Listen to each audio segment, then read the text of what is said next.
Hi everyone, it is Dani and welcome to this update video this morning. I hope you're doing great and we're going to be looking at what is happening. So here we are taking a look at the satellite imagery, and that right there is Dani'i. So it is weakening and will continue to slowly weaken and eventually dissipate out there, not a bother for anyone. As we look to the main development region, we're seeing that cluster of all that activity. That's not anything defined out there or marked as a disturbance to watch. But in the Caribbean, we also see a lot happening. Let's zoom into the area. Here we can see it. So a trough is inducing a lot of shower and thunderstorm activity across some of these islands, especially the northeastern islands, the Leeward Islands, and even the Virgin Islands as well. And that is likely to continue as we head through today. So we can see that some of the Windward Islands are in the clear right now, not seeing much happening, especially going down to St. Lucia, St. Vincent, the Grenadines, Grenada. Even for Trinidad, Tobago, Barbados, there isn't a whole lot of activity. And through the day, there may be some showers moving through, but nothing compared to what is happening up in the northeastern islands. Likely some flooding rains within these areas. You can let me know what's been happening for you, but this trough is going to be inducing more rainfall activity as we head through today.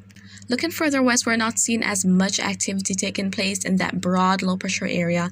It's still in the southwestern Caribbean, but as we can see, it is not sustaining or producing a whole lot of activity right now. So let's see how that evolves through today. But based on the latest from the National Hurricane Center, there is still that 30% chance of development through the next 7 days. So it may try to get itself together.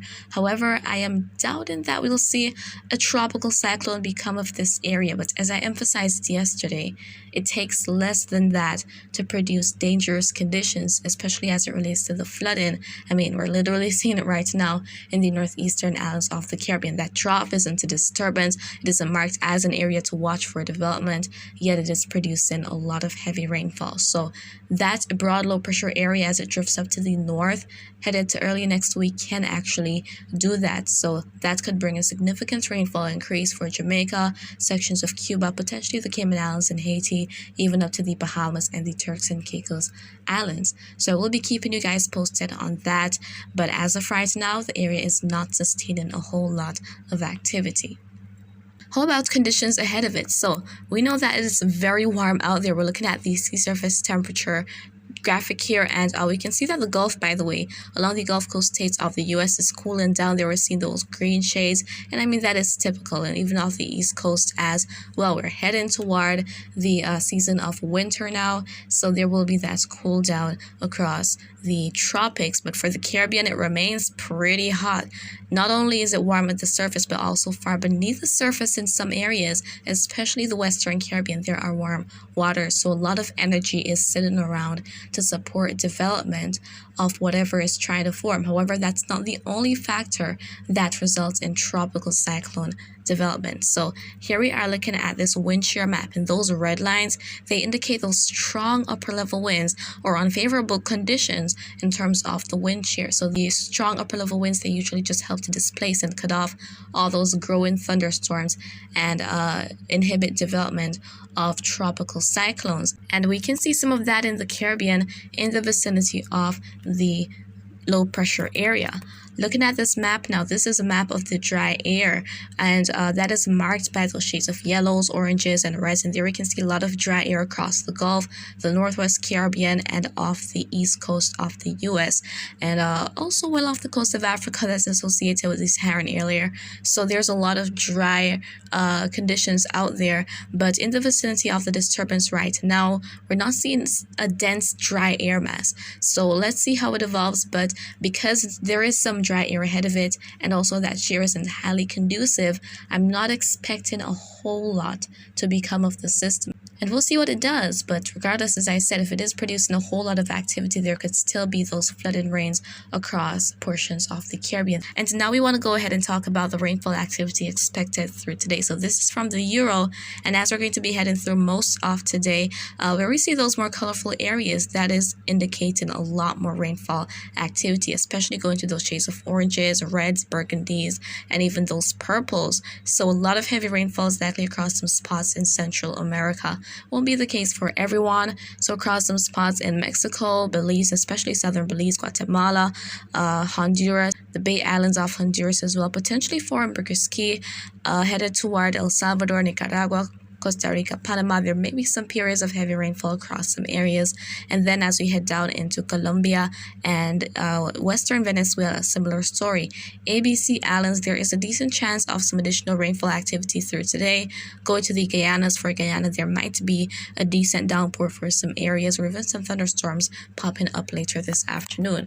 For Trinidad, Tobago, Grenada, the southern Grenadines, not seeing where a whole lot is expected, but there is a higher chance, but not a very, very high chance of rainfall for Barbados, headed toward the rest of the Grenadines, St. Vincent, St. Lucia, even for some parts of Martinique, and then for Dominica, headed to Guadeloupe, Montserrat, St. Kitts and Nevis, Saba, St. Eustatius, Antigua and Barbuda, St. Bartholomew, St. Martin, Anguilla, there may be some periods of heavy rainfall. And then headed toward the British and U.S. Virgin Islands, there could be a lot. So there may be flooding across some areas as a result of all this rain. And because this trough has been in the area for some time now, even if there wasn't flooding across some areas, there has been a lot of rainfall. So that results in the soil getting pretty saturated and unable to take in any more water. So it just piles upon the surface, and that can also help to result in flooding. So that is what is going on, guys. And even for Puerto Rico, across some areas, a lot of heavy rainfall is possible. Headed towards Hispaniola, the Turks and Caicos Islands, sections of the Bahamas, Cuba, and even parts of Jamaica and the Cayman Islands may experience some downpours as we head through today. And it's also going to get quite windy for these islands as well. So that is what is going on, guys. And now let's go ahead and quickly talk about the potential of seeing something else form in the Caribbean. So there is already that disturbance, yes, but models are showing another low pressure area forming as we're going to be heading into the latter part of this coming week. Let's go on to them very quickly. This is the Icon model, and this is as we head into Saturday. So a week from now, there we can see that low pressure area forming just offshore of the southern Central American territories. Also, overall, that increase in moisture. Next up is Euro. There we see that low pressure area forming as we head into Friday.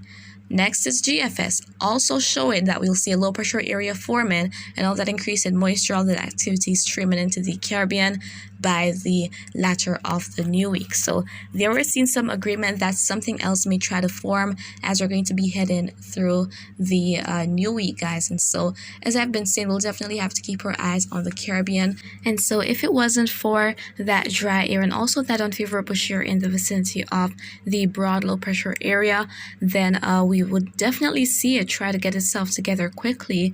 But thankfully that's not going to be the case, because something won't quickly develop in an unfavorable environment. So we'll definitely have to keep watching it, though. As I said, let's see how it evolves through today, and stay tuned for my next update. And that is pretty much it for right now. So I hope you found this video to be quite informative. But if you have any questions, please do leave them in the comments. I'll try to respond as best and as soon as I can. And remember to always be weatherwise.